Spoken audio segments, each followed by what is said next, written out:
Hello and welcome to my channel Drafted, where I talk about all things industrial design and share my experience with 3D modeling software such as SolidWorks. This particular video series is going to focus on Creality's latest product, the CR Scan Lizard. The CR Scan Lizard is a compact, budget-friendly 3D scanner that is offering 0.05mm accuracy. It can also be used in a stationary tripod setup for small objects on a turntable, or it can be used in handheld mode for larger objects. No marks, stickers, or tape is needed on the target either. Creality's software, CR Studio, also claims fast one-click model optimization. These are all some pretty hefty claims, and it will be interesting to see if they all ring true.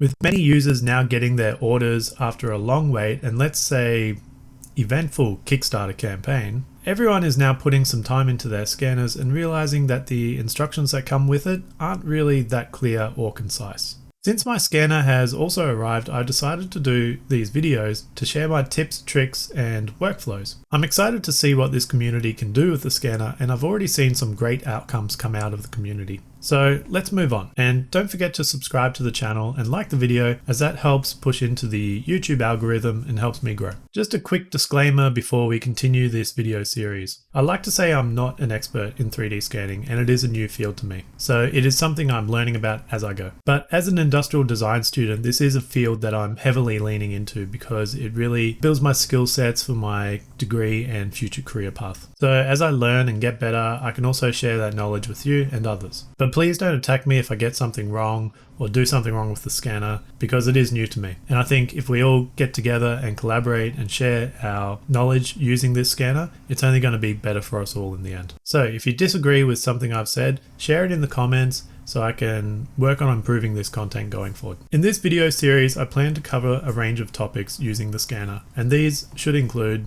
software installation and UI overview, turntable and handheld mode setup, color kit setup and processing, scanning operation and processing, manual alignment and manual processing, mesh cleanup, tips and tricks, and a complete workflow from scan to 3D print. So stick around, as the first video we're going to get into is installation of the CR Studio software, which will also cover a brief overview of the UI. If you find value in this video series, then please subscribe to the channel and like the video.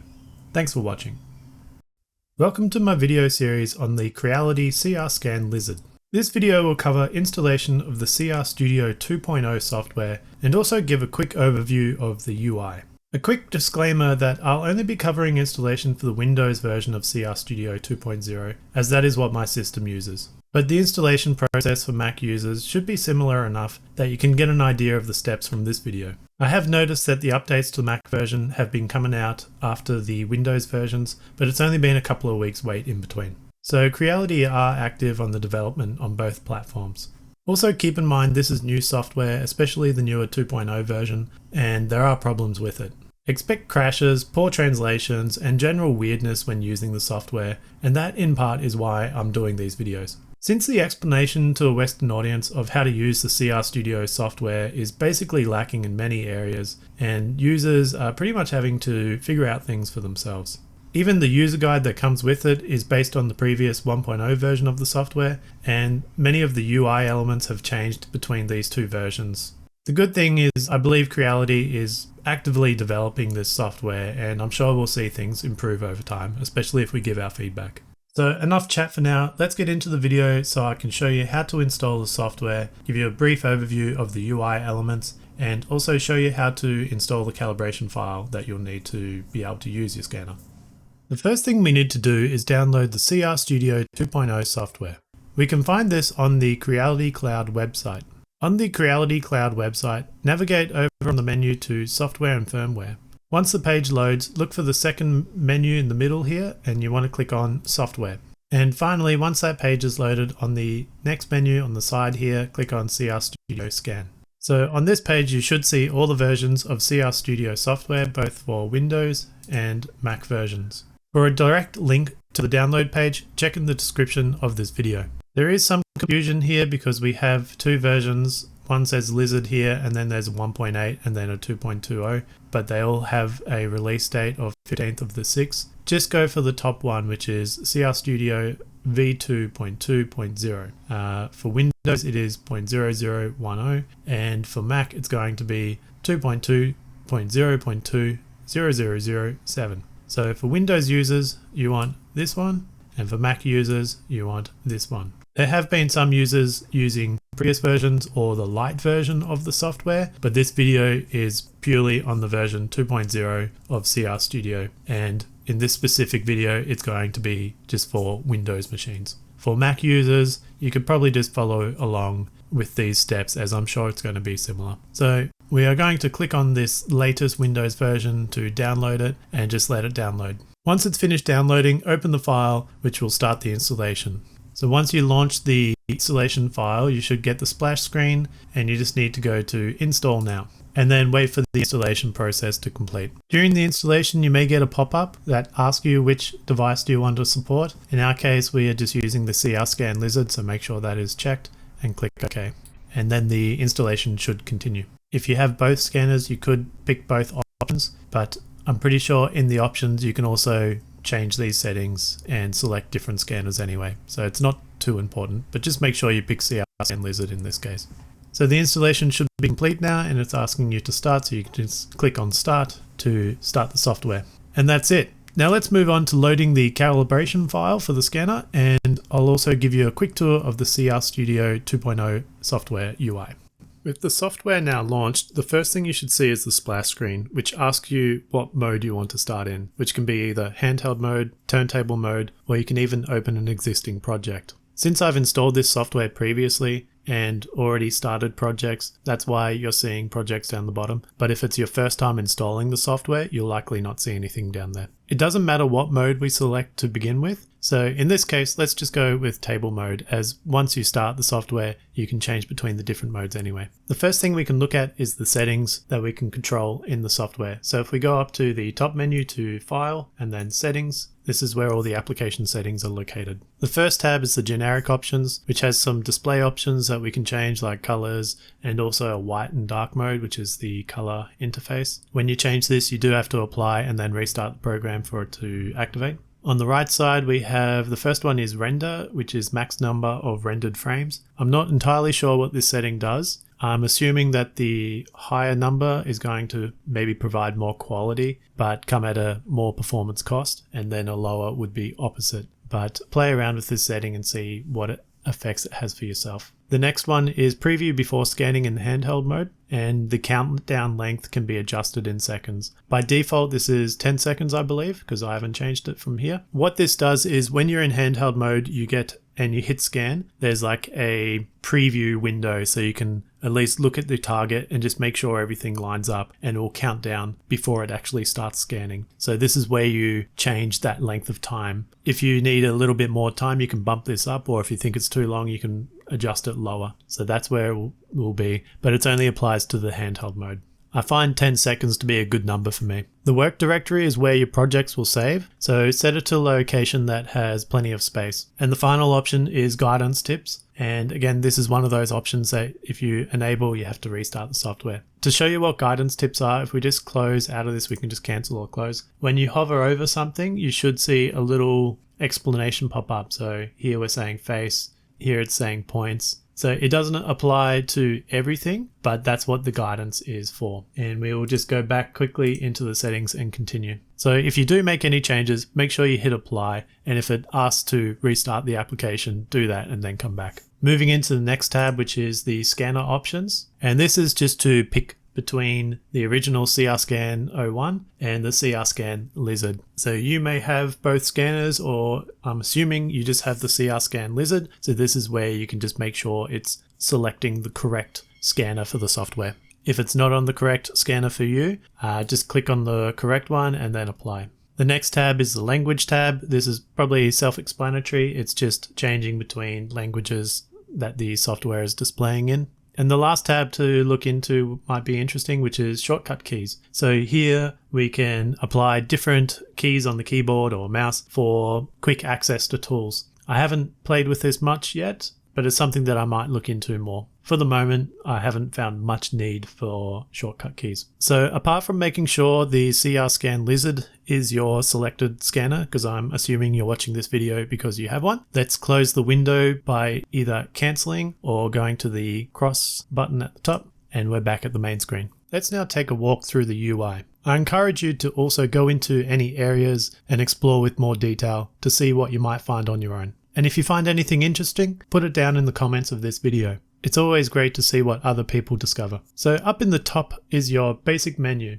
File, Tools, Edit, History, and Help. If we click on File, this is where you have your new project, save, export, import, etc. settings. Next is the Tools menu, which has camera controls and different view modes. So in the project mode, it has perspective and parallel. I'm assuming that means perspective, and I believe it should be orthographic. And you also have a shader mode, so you have smooth and flat. The edit menu has different ways of selecting and editing mesh geometry. So you can explore this menu, but we'll also look at these selection tools in a later video. Since this is a fresh installation, if I click on history, it's not going to show any history, but I'm assuming it's either going to show a history of previous projects or maybe previous actions that you've taken in the software. And then the help menu is for support and checking for any updates to the software. So on the left, we have different options for the mesh display type, selection tools, texture display, sizing, multi-window, etc. In the top left-hand corner, we have a connection status of the scanner. So I currently don't have mine connected, so that's why you should see something like control disconnected.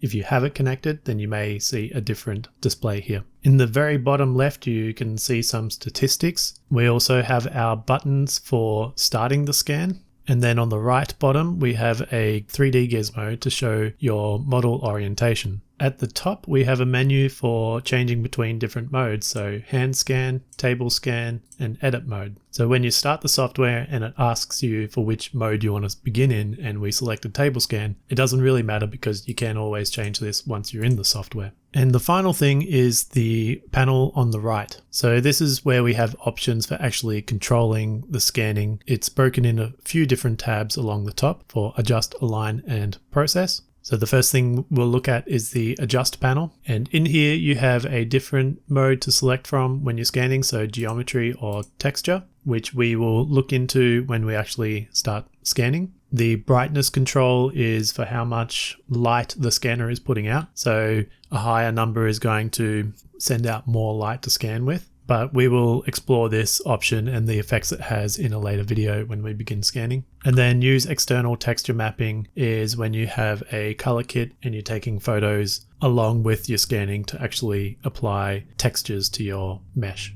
This bottom panel will show scan data. So as you do a scan, it will come up individually for each one, because normally when you scan something, you'll do maybe 2 to 4 scans to get different angles, and then you'll align and process them. The next tab will be align. Because we don't have any scan data available, we can't move into this tab. But normally once you actually scan something, this will become available, and this is an area where you can align automatically and also have some manual control over the alignments. And then the final tab is for processing. So the next stage, once you align all your scans together, the next stage is processing, where it actually takes that point cloud data and kind of smooths it out and gives it a final look. So we can't move into that tab either because we don't have any scans available yet for it to actually process, but we will again look at that in another video when we begin scanning. One thing we can look at is just the camera controls. So if I open a recent project, here we have a figurine that I scanned. To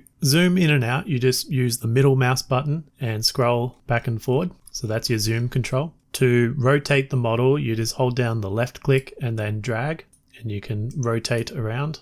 If you press and hold the middle mouse button and drag your mouse, you can pan to move the model around. You can also see here that now I've got a model open, or a previous project open, that we can see some of the data that I was talking about that show up here. So I'll explain this more later. So that's all the camera controls we need to look at for now. There is one final thing we need to do, which is add the calibration file so that the scanner actually works correctly. First, you'll need to connect your scanner to the computer, so make sure it's powered on and connected correctly. If you've done this right, then you should see that the status has changed in the top left-hand corner. So we need to add the calibration file so that the scanner works correctly. We can do this by going up to the top menu, going to File, and then Import Calib. We can manually import it, and if you have a calibration file, which I think there is one on the USB that comes with the scanner, but I actually found it easier just to go to the Network Download tab. So click on that, but if you did have the calibration file, you can just click on the dots here and then come up that way. But in our case, or in my case, I'm going to Network Download and then just click on Import. So it's going to scan the internet and not find it.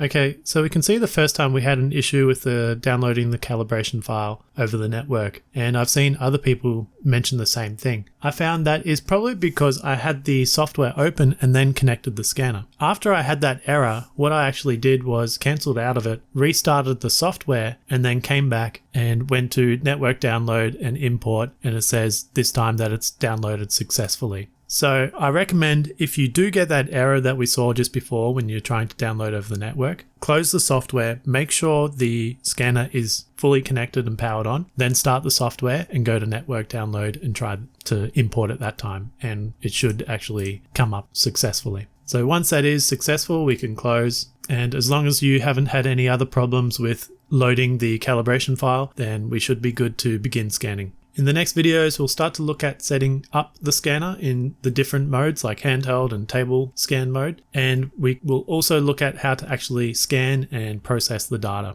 That brings us to the end of this video. In the next video, we'll look at setting up the CR Scan Lizard for both turntable and handheld modes. If you find value in this video series, then please subscribe to the channel and like the video. Thanks for watching. Welcome to the Creality CR Scan Lizard user guide video series.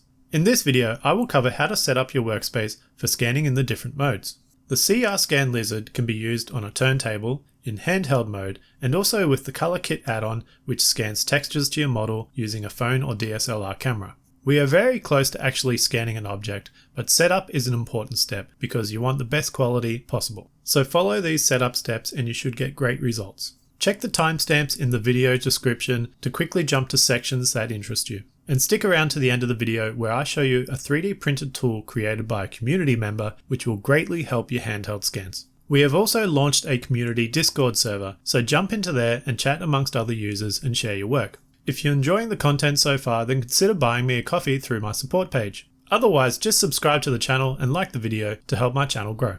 As always, all links in the description, so have a look. Enough chat, let's get into it. We begin by finding an area with a bit of space that you can also access with a PC or laptop. If you purchased the premium kit, then it should have come with a tripod and turntable as well.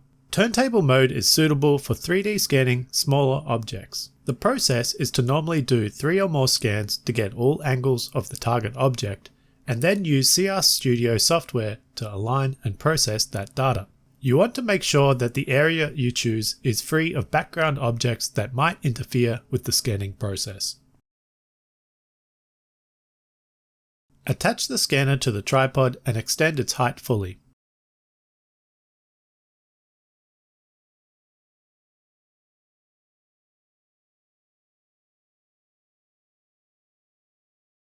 Put the turntable base somewhere in your space and connect the USB cable to it.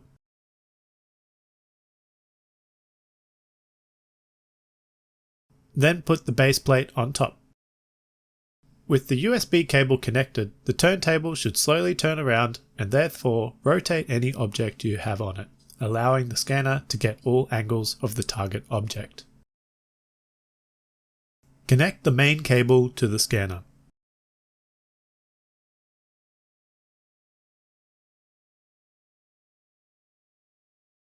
And position and adjust the scanner so that it is looking at the turntable. The distance to the center of the turntable should be about 300 to 400 millimeters. Start the CR Studio 2.0 software and select the table scan mode. When you click on the preview button in the software, you should see a window in the top right showing what the scanner camera is looking at. We will go into more details about the actual scanning process in the next video, but basically just make sure the scanner is seeing the target and you'll be ready to move on. You also don't need to have the turntable completely in view of the scanner, as only half is really needed, since as it rotates it's going to fill in its complete position. It's more important that your target is centered as best as you can. From this point, you're ready to start scanning, which will be covered in the next video. The Color Kit is an add-on by Creality used in conjunction with the scanner for capturing texture details. It is basically a small photography lightbox, but it also comes with a tripod and mounting bracket that allows you to mount both the CR Scan Lizard and either a phone or DSLR camera. It works by taking multiple photos of the object at the same time the scanner is collecting its point cloud data. And when you process it all in the CR Studio software, it is able to line up the captured images and create a texture that applies to the model. It's not a perfect solution and needs to be tested further to find its potential, but it should allow for quick textured models to be created. First, you will need to unfold the lightbox and button the sides together.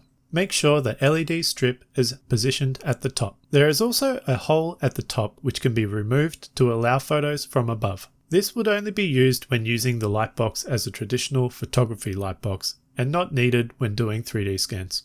Connect the USB cable to power the LED lights.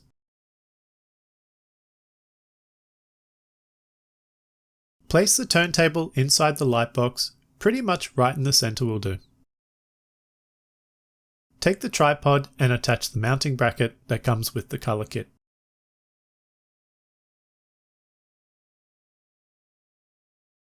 On one side of the mounting bracket, secure the 3D scanner.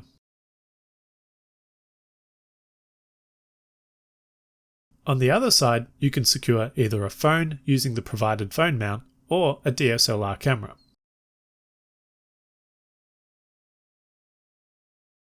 Also note here that I've used the white standard tripod that comes with the scanner instead of the black tripod that comes with the Color Kit. I found the white tripod to be a little unstable, so it is probably better to stick with the black tripod as it has a wider base and better support. Connect the scanner USB and power cables and make sure it is functioning correctly. Another note here, it is probably better to secure the scanner on the right side of the mounting bracket, as that way the cable is easier to attach. If using a DSLR camera, then you can use one of the many camera cables that are provided with the Color Kit. Select the correct cable that fits your cable and then connect the audio jack side to the white USB module that comes with the Color Kit. This white module acts as the communication device between the scanner, software and camera, telling the camera when to take photos as the 3D scanner does its job. If you are using a phone, then you need to pair it to the scanner using Bluetooth. To do this, you still need to connect the white module via a USB port on the computer where the CR Studio software is running, and this module has a Bluetooth adapter inside. With the white module connected to your computer, you can then use your phone, go into your settings, your Bluetooth settings, find the device, it should be called Lizard Scanner, and then connect or pair to it. Finally, open the CR Studio software and select Table Mode, and then just make sure the display is centered on the target object. You may need to also adjust your camera slightly so that it is focus centered on the target. From this point, you'll be ready for 3D scanning and texture capture, which we will cover in the next video. The final mode to cover setup for is the handheld mode. This mode is great for scanning larger objects or people where you need to move around the target object. You can also use the scanner in handheld mode in conjunction with the turntable to make scanning a little easier. To set up, just place your target object in your space. Connect the cable to the 3D scanner and make sure it is powered on. You can simply hold the scanner, but I found a neat little trick where you attach the white tripod and then you can use it as a hand grip. Start the CR Studio software and make sure it is set to hand scan mode. Click the scan button and a countdown of 10 seconds or whatever you set it to will begin. In this time, you can preview your target object and find your positioning. At the end of the countdown period, it will begin scanning and collecting data. The full scanning process will be covered in another video.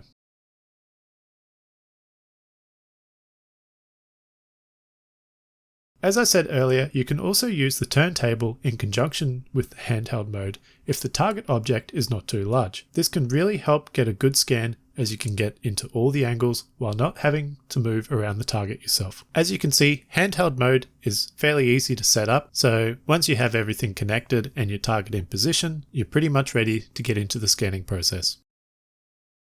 Thanks for sticking around to this point. As a bonus, I wanted to show you something from a community member that I found on the Creality Cloud website. Going by the name of Marvel 3D, he created this 3D printable hand grip for the CR Scan Lizard. It slips on easily and provides a comfortable grip for use in handheld mode, making things way easier when scanning your target object. Just note that it doesn't fit with the silicone cover that you may have received with your scanner, so you will need to remove that first. Great job, Marvel 3D. Link in the description for his printable file.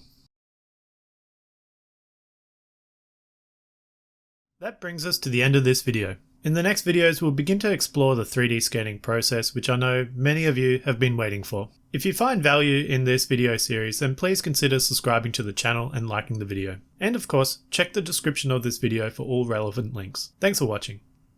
Welcome to the Creality CR Scan Lizard user guide video series.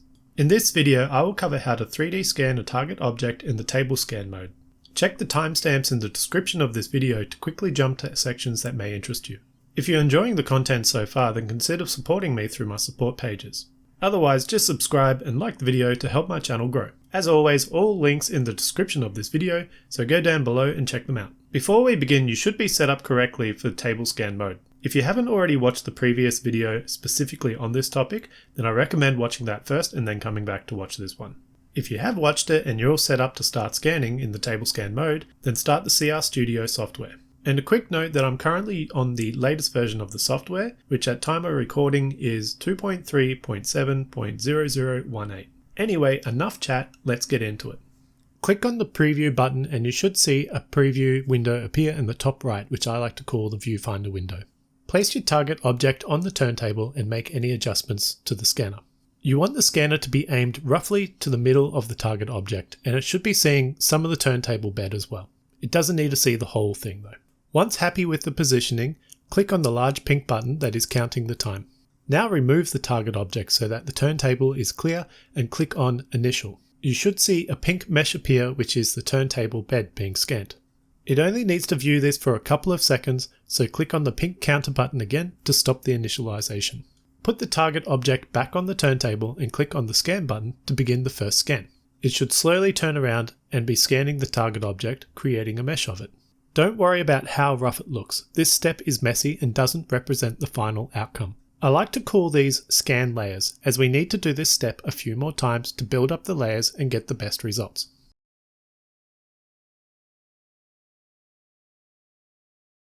It will automatically stop after about 30 seconds and do a quick processing of the scan. Our first scan layer is now done. To do another scan layer, click on the Append button, and I'm also going to bump the brightness up to 3 and then click on Scan.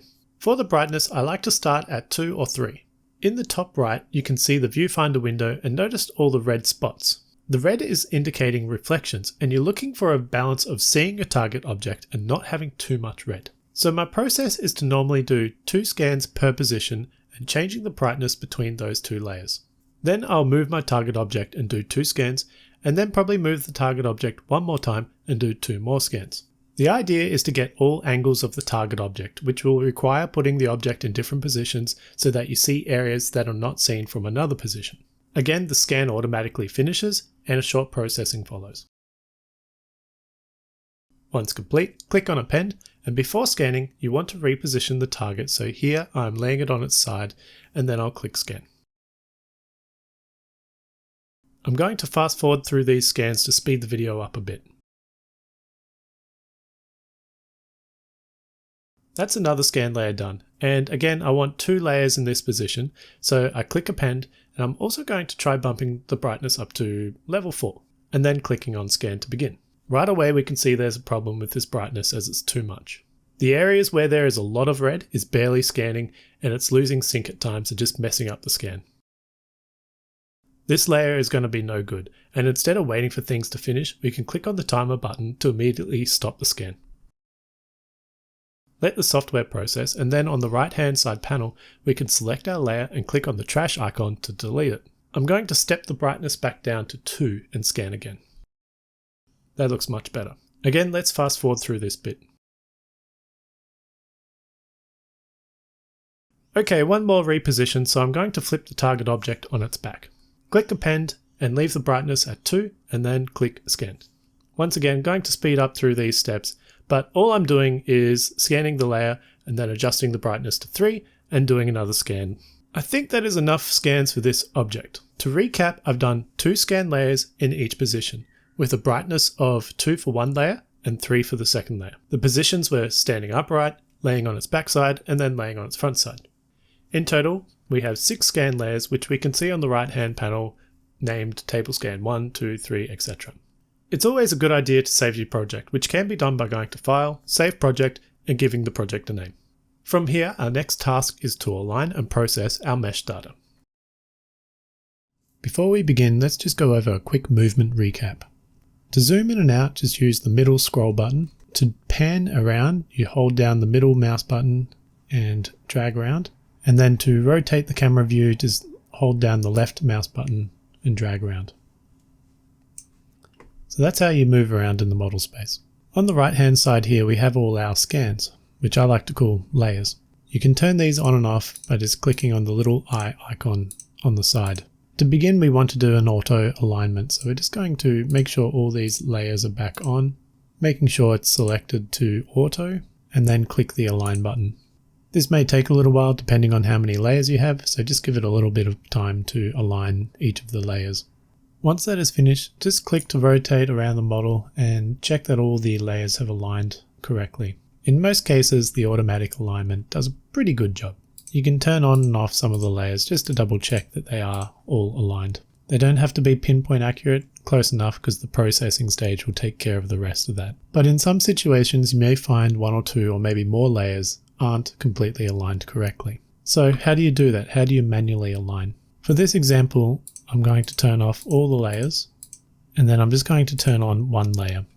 And this is also going to show you how to manually rotate an object. So for example, let's say this was just out of alignment a little bit compared to the rest of our layers, and we want to get this one layer back in line with the rest of them.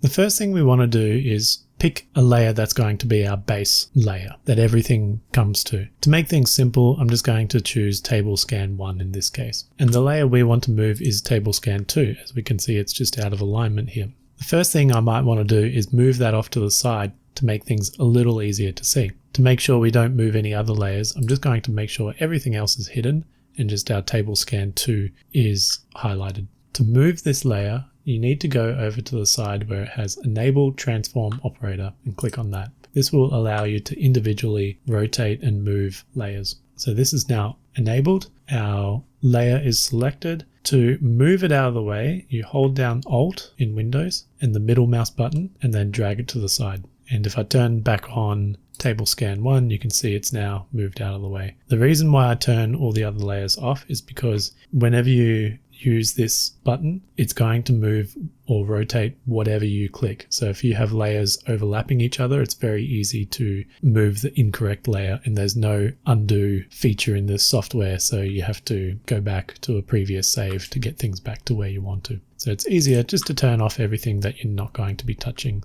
so you don't make that mistake. So with our layer out of the way, to make things a little easier to see, we can turn back on our base layer, and we might just want to rotate this layer just a little bit, just to kind of like get it to roughly the same space. Kind of similar to our base, it'll make it just a little easier to pick our alignment points between these two layers. We go over to the Align tab, and then we go into Manual mode. This wording is not entirely correct. It should say select the model to align to, in my opinion, because whatever layer is in here is basically your base layer, and anything in here is going to move into position of that base layer. So what I mean is, if we want everything to go to table scan 1, just to keep things simple, I like to pick one base layer and everything moves to that point. Otherwise it can get very confusing. So table scan 1, I'm going to elect as my base layer, and then we have table scan 2. So for instance, if I had table scan 3 here as well, you could then align 3 to 1 and 2 to 1. But I just like to hide layers and bring them on individually to keep things simple. The next thing you want to do is make sure your 2 layers are selected and click on the Add Mark Point button, and you'll see 3 position indicators come up. If you had an extra layer, you'd pick this one and then add the points, but we don't need to do that. With these 3 points, you kind of want to pick 3 points between both layers that are roughly in the same spot as each other, and try and keep it in a triangle kind of shape. So you might pick one at the base of the tail here, a second one sort of at the front, and then maybe one down by the foot. So you kind of have this sort of triangle shape going through. And this will help it align the layers. So with our first mark point selected, we right click where we want our point 1 and right click again on the other model to create a connection between those 2 points. Then we will click on our second point and we repeat the process. So this time we'll right click on the front and on the front. Doesn't need to be exactly the same position, but as close as you can. And then finally number 3, and this time I'm going to go down near the foot. With that selected, we then click on Align. And then you can just rotate around and check if that's correct. And we can see that's done a pretty good job of merging those 2 together. If we turn on the rest of our layers, we can see they're all in line as well. With everything aligned, we now need to process this data. So making sure all our layers are turned on and we are in the processing tab, you should now see a process button. So click on that. It will ask which data layers do you want to use, and we're going to be using them all. So you can select individual ones if you really wanted to, but we're just going to use all of them and click apply. This can take a while depending on the amount of scans it needs to process, so just be patient. In my case, it's probably going to take about 5 minutes, so I'm just going to jump ahead to where it's finished.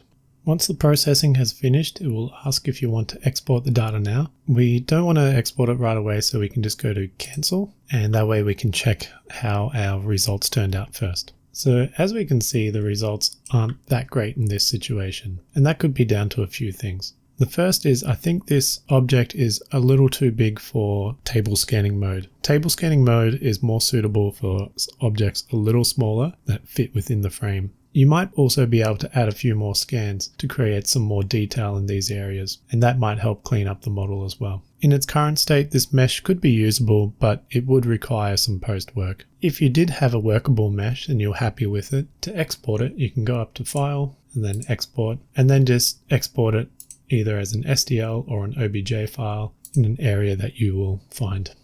So that's the end of this video on how to get started with table scanning. In the next video, I'll show the process of scanning in the handheld scan mode.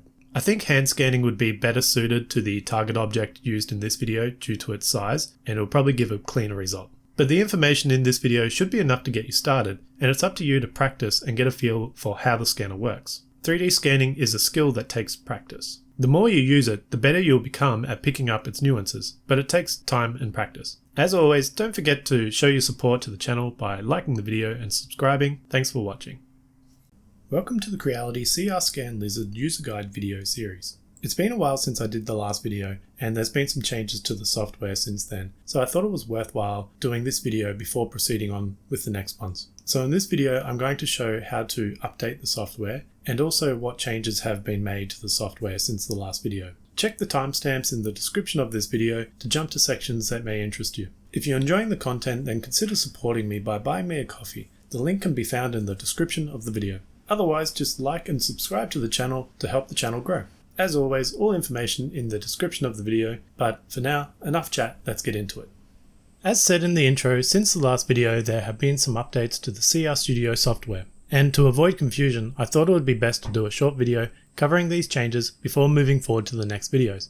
To begin, how do we actually update the software? If you don't have CR Studio already installed, then all you need to do is go to the Creality Cloud website download page and download the latest version and then install it. If you do already have the CR Studio software installed, then open up the software and you should see a pop-up saying there is a new version available. You can click on Upgrade, which will download and install the latest version. But if for some reason you miss that pop-up, what you can do to bring it back is to go up to the Help menu, click on Help, and then check Update, and then click on Check. It will check if there's an updated version, so that same window will pop up, and if there is, you can click on Upgrade, which will download the latest version.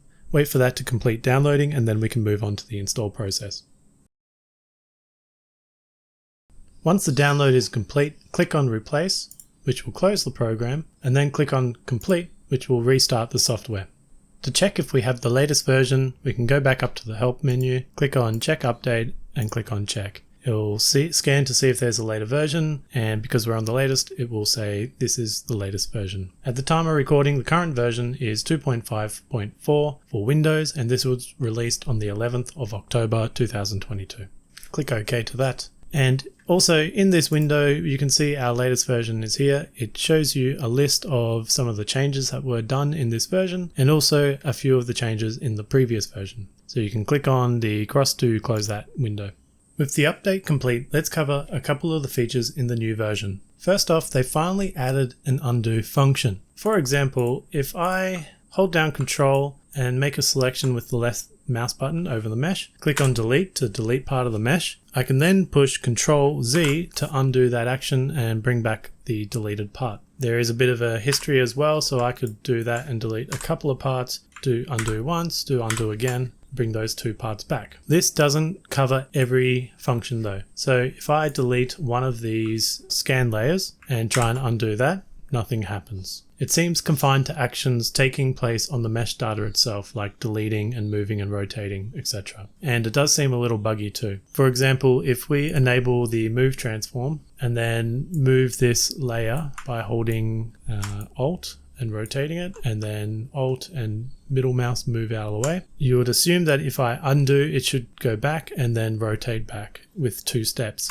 But if we do that, it seems to rotate and move in 1 step. And then if I do another undo, it seems to rotate it in a different position. So there is some bugginess to the history of the undo function. My advice is to continue to save as often as you can and only use undo where you really need to, and probably mostly when you're just deleting parts of the mesh. The undo function also doesn't have a history of steps once you save and close a project and then reopen it. So if I was to delete part of this mesh, save it, close the project and reopen it and try and undo that step, it wouldn't undo that deleted mesh that I deleted away from it. I'm going to reopen our statue and we're not going to make any saves. I'm going to delete these 3 layers. Now I've reopened the project and I want to show you another feature in this latest version, which is that layers now have colors assigned to them, which makes it way easier when you're moving and rotating layers around. You can also change the color of the layers as well. Here you can see it's randomized when I've opened up the project, and it's kind of picked a mix of very close yellow colors. So it's still quite difficult to tell which one's which. If I click on the color swatch for that layer, I can then change this to like a red, close that one, make this one a blue, and maybe make this one a pink. And once I move or rotate this scene around a bit, they should all update and change to the colors that I've set to them. So this makes it much easier when we go to align different layers, whereas before they were all the same color and it was quite hard to tell if you had moved layer 1 or layer 2, but now you can easily identify them using the colors. Another change, which I'm not sure why they've done this, but previously we had edit mode, table scan mode, and hand mode. For some reason, hand scanning has been changed to easy scan. I'm not sure why that is. It still is hand scanning procedure. For some reason they think that is a more easier way of scanning, I suppose, and therefore they've called it that. But to me, it doesn't really make much sense why they've made that change. It still is the same thing though. The final thing I want to mention that they've added, if you go up to the Help menu and click on Help, it will open this Creality CR Studio to user guide, which I think has a ton of useful information, and everyone should read through it to get any tips or information they might be missing, as there is a lot here. It is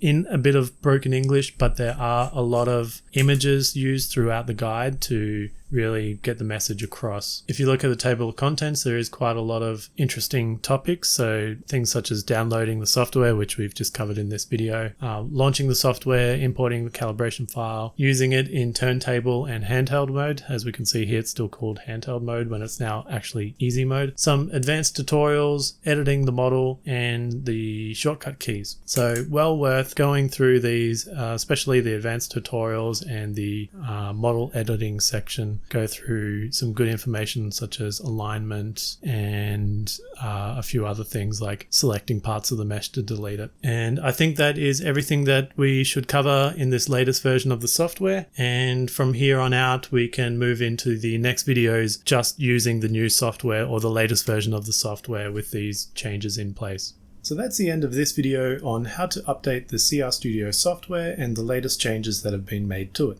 In the next video, I'll cover how to do scanning in the hand scan mode, which is in the software now called the easy scan mode for some reason, but really it's still the same thing. I also want to take a moment and thank everyone for either leaving a comment on my videos or sending a message on my Instagram. It means a lot being able to engage with my audience as it does slowly build. I do my very best to try and answer every message that comes across. I know it has been quite a while since my last video, and this is primarily just due to commitments with university taking priority. I do really want to try and be more consistent with this video content, so that's going to be quite a big New Year's resolution for me for 2023, is to try and be more consistent with this content. So I'll be working very hard to have a consistent upload schedule going into next year, even if it's just one video a month. I would like to at least do 2 to 4 videos a month though on various subjects. I have a few ideas of topics I want to cover, which I think would be fun for myself to create and hopefully engaging for the audience as well. So I'm looking forward to creating this content, and hopefully it is as enjoyable to watch as it is for me to produce. For more up-to-date content, I recommend heading over to my Instagram page.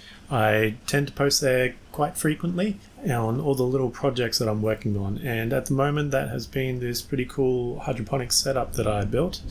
Just a place where I just sort of dump my daily life stuff. So it's either industrial design, 3D modeling, mini projects that I'm always getting up to.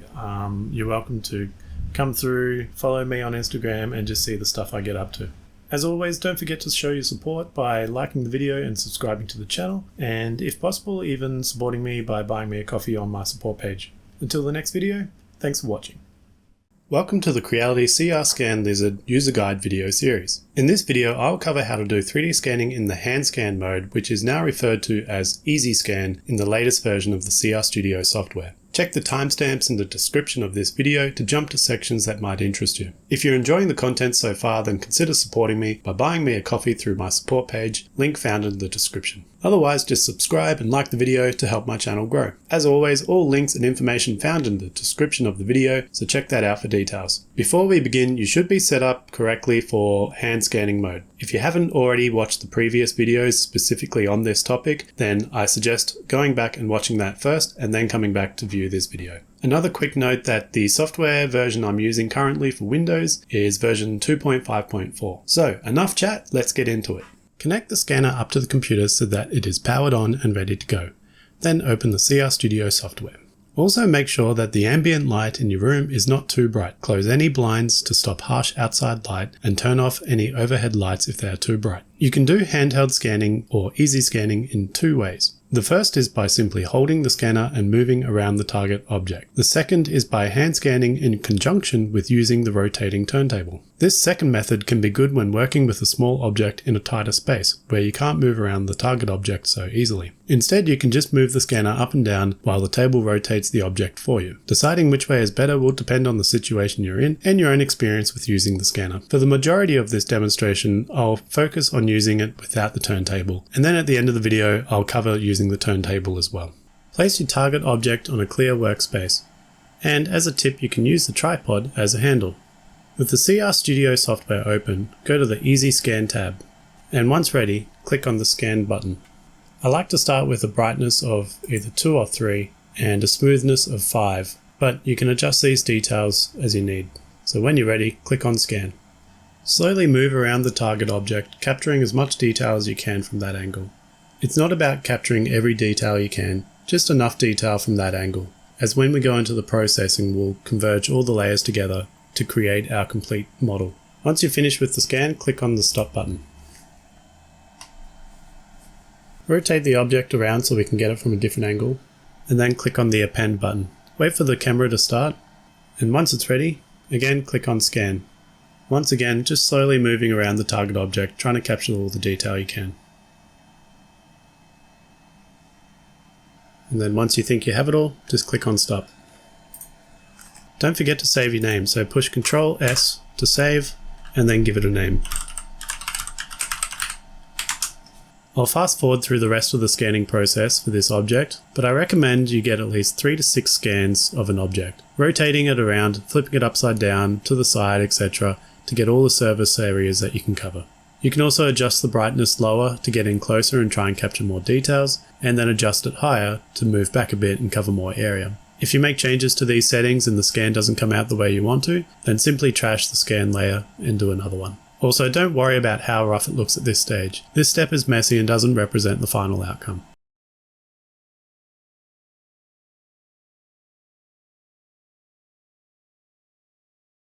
I think we now have enough detail captured for this demonstration. Our next step is the cleanup and alignment of the mesh data. The first thing we need to do is clean up our mesh a bit. Start by hiding all the scan layers apart from the first layer. You can do this by clicking on the eye visibility icon and making sure the layer we are working on is the last one selected. As you can see, there's a bit of cleanup that needs to be done. By holding the control button and left mouse button, you can drag around windows to select areas. If you pick 3 areas in a triangle formation like this, and then right click and go selection plane, you can see it will fill in the detail in between. And there is some of the mesh that we want to keep, so we can just rotate the view to kind of get a side profile, and this time holding Alt and left mouse button, dragging over some of this mesh. Don't need to keep all of it, just trying to keep as much as we can. And then just hitting delete on the keyboard. There are also some final pieces here that you can just circle around and delete these bits out as well. Just remember, you don't need to get every bit, but just as much as you can will help the processing stage along a bit easier. Repeat this process for the remaining layers. So we'll hide our first layer, enable our second layer, and do the same thing. I'll fast forward this process just to speed things up a bit.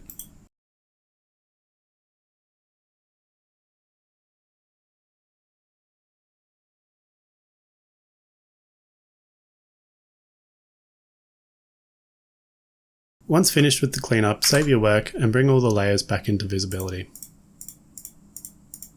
We now need to align all the layers, so we'll try the auto alignment first. Making sure all our layers are selected, click on Align. Give it some time so it can complete the aligning process. Let's have a look at our results. So in this case it looks okay. I don't think this is going to give us the best results, but we'll see how we go. Let's say that one layer wasn't completely aligned. If I hide all my other layers, leaving just this final layer, and then I'm going to move it out of the way by enabling the transform operator and holding Alt middle mouse button to move out of the side, turning off my transform operator, and then turning back on my base layer, which is going to be my first scan. I'm also going to rotate it just a little bit so it's not completely aligned. So let's say it's in this position. So if we needed to manually align this, what we do is we go back to our Align tab and we go to Manual. I'm going to use HandScan 1 as our base layer, so everything will align to this, and HandScan 8 is what we're trying to align it back into position. Making sure HandScan 8 is selected, we click on the plus icon and this will give us 3 reference lines to work from. And the idea is that we pick 3 areas that correspond on both meshes, and then the software will try and align those back into position. So I like to try and use a triangle formation, so I might pick something on the front, on the base, and then on the tail. Something that corresponds on both sides so that it can match up. So in this case, we're going to make sure our first reference line is selected, and a good point I think is going to be this hoof. So by right clicking, I'm going to drop a point here and another right click about here. It doesn't need to be 100%, but close enough. Our second reference, I'm going to do something near the tail. So I'll right click about here and here. And then our final reference line, the third one, let's do something up the top higher. So probably on the forehead and on the forehead. And then we can click on align. And you can see that's done a much better job. If you just toggle the visibility, you can kind of get an idea of if things are lining up correctly. So you can just go through each layer and you can see if anything's out of place. I'd say this one is probably out of line. It seems a few of these are not quite right. So I don't think the results from the processing will be that great. I could spend some time and align these manually. So I'm going to do that by fast forwarding through the rest of the video and doing this manual alignment process for the rest of the layers.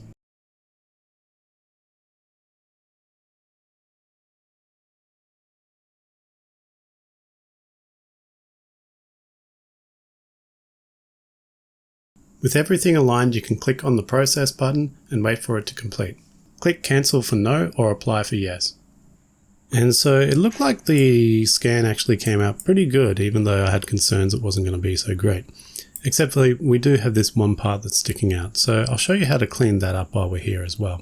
The first thing you want to make sure is that you're in edit mode, which we are. And we're going to make a selection around this and then delete it. So we hold down our control key and just drag around this area, which will highlight it, and then push delete on the keyboard, and that will delete it. The problem that brings is that it's going to be a little hole there, and I just want to cut off just a little bit more as well. So again, holding down control, just dragging around here and delete.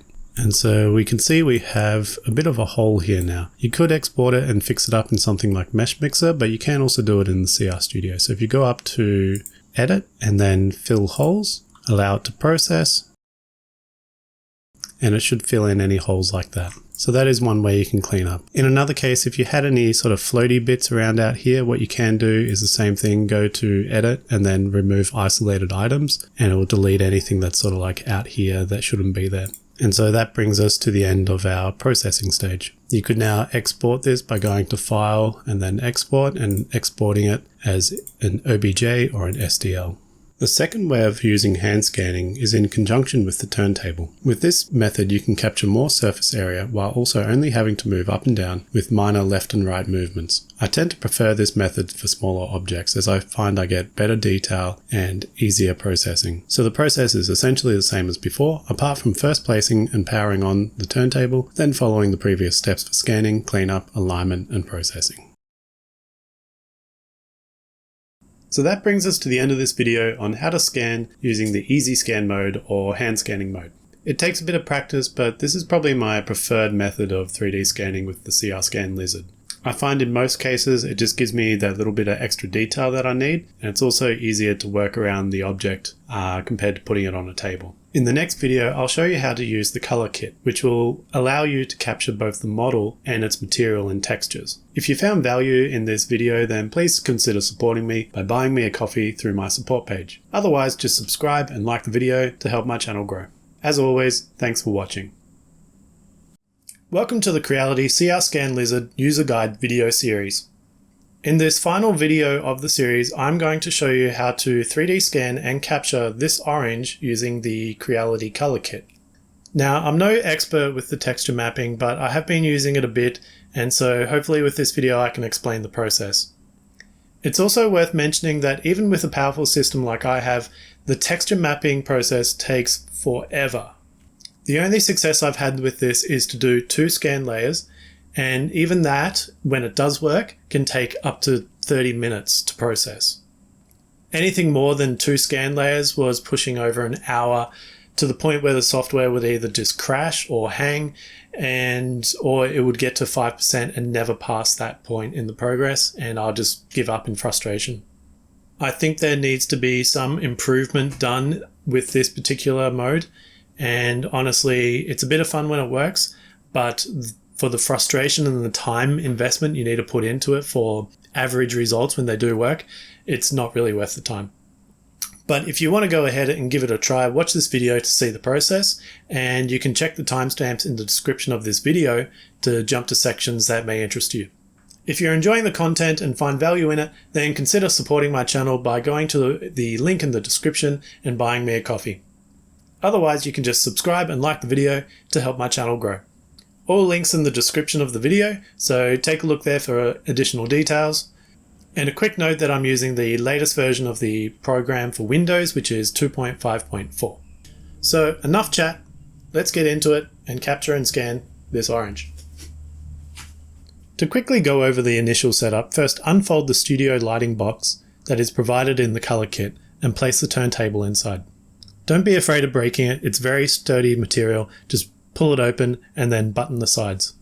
You don't have to use this light box, but it will help even the lighting and hide the shadows for the photo capture. Now connect the USB cable to the studio LED light strip and also connect the USB cable to the turntable. Then connect the white dongle via USB to your PC. This dongle acts as both a wire connection and also the Bluetooth connection. If using a DSLR camera, you'll need to pick the cable that suits your camera and connect it to the DSLR, and then connect the other side of the cable to the dongle. In your phone, go to the Bluetooth settings and connect to the CR Scan Lizard. In the color kit, there should be a tripod mounting plate and phone holder. You can use this to mount both the scanner and the phone to the tripod. But my advice is to mount the scanner and the phone on separate tripods if you have them available. In fact, you should have a small white tripod that comes with the scanner and then a larger tripod that comes with the color kit. So you should have two tripods to use. In my case, I like to use the small white tripod and connect that to the phone. And I also have a DSLR tripod that I can connect the scanner to. I find this way you can position the scanner in its optimal position while also placing the camera as close as you can and thus getting more detailed pictures for the texture mapping. I've only tried smaller objects like this orange, and the way I do it is to sit it in one position so that it captures the top and sides but misses the bottom, and then rotating it on its side so that it is capturing the side, top and bottom as it turns around. So this should capture all the angles we need. So therefore it should capture the top, bottom and the sides and give us enough recognizable features that we can then do our manual alignment from. Which is another issue I faced with objects like this orange. Since it is such a symmetrical object, using the auto alignment and even the manual alignment in most cases, it can confuse the software on any geometric features to make the alignment too, and it is often incorrect. In this case, we're scanning an orange. If it has some sort of marker on it, like I like to put the sticker or leave the sticker on the side here so that I can kind of use this top nub and the bottom and the sticker as my 3 points of orientation. Anyway, let's get into it and it should make more sense as we go through the process. With everything set up, start the CR Studio software. Photo capture only works in the table scan mode in texture mode. So click on the table scan tab and then click on texture in the scan mode. When you do that, you should see an additional option saying use external texture mapping, and you need to click on that as well to activate it. This will give you two more options via Bluetooth and via camera, which are pretty self-explanatory, but in my case, I'm taking photos with my camera via Bluetooth, so of course I click on via Bluetooth.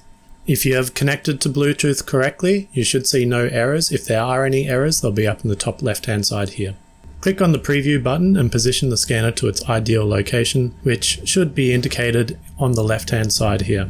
Now in my case it says too far, but I'm right on the edge of where it's in its perfect range as well, so this is going to be what I feel the appropriate distance. Click again to stop the preview, and now we need to initialize it. We do this by removing the target object and then clicking on Initial. Give the software a moment to load and to detect the turntable. You can either let it run its course for about 10 seconds and stop on its own, or just click on Stop. You then put the target object back on the turntable. It should now be on the scan stage, so all we need to do is make sure our target object is in place, our camera is in position and turned on, and then we can click on Scan. Leave the software to run and do its thing. It takes about 20 to 30 seconds for it to do a full rotation, and then it will stop the scanning by itself. The idea is that we're going to do 2 scans. I find anything more than 2 layers will take far too long to process, well over an hour in most cases, or the computer will just crash. So we're just going to do 2 scans with 2 sets of photos. It's also a good idea to periodically just tap the screen on your phone to make sure that the camera app is still active and that the screen hasn't locked out. I forgot to do this many times and I went to shoot, and of course there was no photos being taken, and that means you have to delete the scan layer and do it again, and it's just very frustrating. So we've checked that the camera is active, it's ready to take the photos. All we need to do now is click on the shoot button. So we'll do that and allow the software, again, another 20 to 30 seconds for it to take all the photos it needs. It's a good idea to save your project at this stage, either going to File, Save, or Control S to save. Save your project and just give it a name. We're going to say Orange Texture. Now we need to do the second scan layer, and as I explained earlier, we need to rotate the object so it's on its side, and that way we can capture the bottom in the photos as well. So I've rotated onto its side. We then click on Append. We might tap on the phone again just to make sure it stays active, and then we click on Scan. I find the sticker helps on the side. This way we have 3 points to orientate when we align it, because we can use the top, the bottom, and the position of the sticker. When we're scanning symmetrical objects, the software can easily be confused by trying to match geometric patterns to make the alignment correctly. So by putting the sticker there and knowing where the top and bottom is, we can manually align it ourselves quite easily. And then we take our next set of photos by clicking on Shoot. So each object you scan is going to be different. Try and do it in 2 layers or 2 scan layers if possible. Like I said, anything more than 2 just takes far too long to actually process when it comes to the texture mapping. I welcome you to try yourself with another scan or another set of photos, but just be aware the processing really does take a long time. Even with 2 scans, it takes my system about 20 to 30 minutes. My system is quite powerful with an i9 9900K, 32 gig of RAM, and an RTX 3080, and even that takes forever. I find that even with my system, you can't have anything running in the background, otherwise it will crash when you start processing the photos. So I can't run Spotify or watch YouTube while I'm waiting. I pretty much just have to leave the system with nothing running in the background so that it can process those photos. With our 3D scan and photos captured, we move on to the alignment and processing stages. You can try to auto-align and see what results you get, but in this case, I'm just going to manually align it myself as I find it faster with these kind of objects. I find objects like this, because they are so symmetrical, the software gets easily confused trying to find similar geometric features, and the alignment often isn't correct. So I just save myself time and do it myself manually. I have videos specifically on manual alignment, but just to go over it again in this case, what we do, first we're going to save our project to make sure we don't lose anything, and then we go up to manual alignment. I'm going to hide our table scan 1, and this is going to be our base layer that we're going to align to. With that out of the way, I can click on our second layer, enable the transform operator, hold down Alt and middle mouse button to drag out of the way, and then I'm just going to hold down Alt and left mouse button to try and find a similar feature. So here's our sticker, which means this must be the top, and that is probably the bottom there. We can turn our first layer back on, and we're just going to try and rotate this around to see where that sticker is. Okay, so there it is, just there. So as you can see, this is what I mean. It can be tricky to try and align things because we know where our sticker is, but it didn't capture the top fully, and it also didn't capture the bottom. I'm also going to click delete because it's already pre-selected the turntable, and I'm just going to remove that to make it a bit easier. So if we have a look at this sticker, we might be able to align some features that are similar here, try and get it as close as we can to what they should be aligning to. So I'm going to drag the first layer into this position, click on the second layer, and then click on the plus button. And this will give me my 3 points of orientation. So making sure the first one is selected, I can right click on here, maybe this sort of little arm area, and here. So doesn't have to be exact, but just close enough. Click on the second one. Now I think we're going to have to go on the left hand side like here, and also the left hand side. Where is that? So it's going to be in line about here. And then we're just going to have to guess. We can't pick this point exactly, but we can sort of pick off it a bit. Oops, this is why you need to make sure you change your selection. So I'm going to go back there, picking that third one, and then we can pick something directly below, probably about here. And I can sort of see a bit of that groove just there. So about there. And then we can click on align and see what result we get.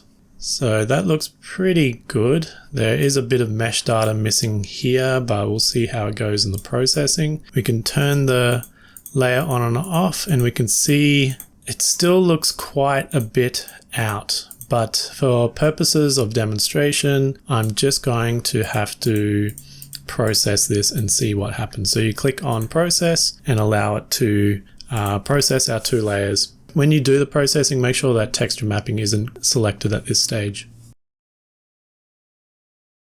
So once the processing is done, it's going to ask us if we want to export the data, and we can just say cancel because we don't need it just yet. And then we can take a look at our scanned orange. So I think it's done a pretty good job. You can see there is some confusion here with the sticker. I can sort of see 2 stickers in that position, but we're just going to keep pressing forward with this and see how it goes.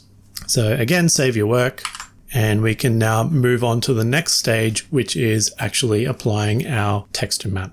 Alright, so now on to the texture mapping section. The first thing you need to do is to get the photos from your device, so either your phone or your DSLR camera. I'll leave that to you to figure out how your method of doing that is going to be. But as far as my method, what I have is my phone connected to my cloud storage, so that photos upload to the cloud storage, and then I can download the photos directly onto my PC. So that just saves me a lot of hassle trying to connect cables everywhere to my phone, etc. I then like to create a folder called texture in the project folder, and then I will move all the photos into that location. Back in CR Studio, over on the left hand side panel, down the bottom we have an icon which looks like a camera. If you hover over that, it should say external texture mapping, so you want to click on that, and the external texture mapping window should come up. In this window, there is a line that says, please select a folder to store the texture photos. I think this should probably more read like, where are the photos that you've taken located? So we do that by clicking on the 3 dots and then just browsing to our job folder, or at least in my case, because that's where I've saved them, and then just clicking select folder. And if you've picked the right area, you should see a list of all the photos you took. You'll also notice that the first image that you click, or whichever image you click, we just need to click the first one, it doesn't matter too much, but you'll see it load on the right hand side in this window. In this window, what you want to do is left mouse click and drag an area over, and then we can just resize this as we need to. And what you need to do is try and capture the object in that photo, but also throughout all the other photos. Now you only need to pick the first photo, so you need to make sure that your object is within that frame at all times, because it's going to cut all the photos down to that window. This is just rotating in the spot. It shouldn't move out of frame, and that's the window size that I need. All we need to do now is click on cut. Leave it to process. It's going to cut all the images, and it's going to save all those cut images in that texture folder where we saved all these photos to. Once that finishes, you should get a new window pop up saying that after the clipping, do you want to continue with the texture mapping, which may take a long time. So what it's saying here is that it's finished cutting the photos down to our window size. Do we want to proceed with the texture mapping? And if you wanted to proceed, this is where you'd click OK. I'm going to have to stop the recording at this stage because texture mapping is very CPU intensive, and even on my machine it's going to probably take 20 to 30 minutes and I need nothing else running in the background. So I'm going to pause the recording at this stage and click OK, and then come back hopefully when this is complete. Okay, we're back, and if you manage to get through that without crashing or locking up or whatever, you should be able to see the final textured result. And as you can probably see from the screen, this is not an orange, because in my case I waited an hour for it to process and then it was still stuck at 5% and it did not do anything and locked up the computer. So it just goes to show that this texture mapping is not very good in its current state, and I'm quite frustrated with it. And all I can do is show you an example of something that looks like when it does kind of work. And you can see here's an apple I've scanned in a previous instance. It's got a pretty good result, but as you can see, there is quite a bit of texture tearing here where it hasn't captured it very well. But apart from that, it is pretty good. Another example is this lychee, which actually came out pretty good. There's a little tiny bit of mesh dangling out there, which is also another thing that when you get your final fusion, you can't delete any of the mesh. I tried to actually delete this little piece out and then apply the texture, and it throws errors straight away saying that there's some error with it and it can't complete. So don't try and delete and fill holes or anything. Just do your texture mapping straight onto the fusion result it gives you. In this case, for the lychee, it was actually a pretty good result. So this example is a mango. This came out pretty good. I was really happy with the results for this one. It looked quite clean. You can see areas where the sticker are. It kind of fills in a bit of the gaps here where the sticker's sort of overlapping a bit, and there is a bit of texture stretching here and here. But overall, this was a pretty good result. This was with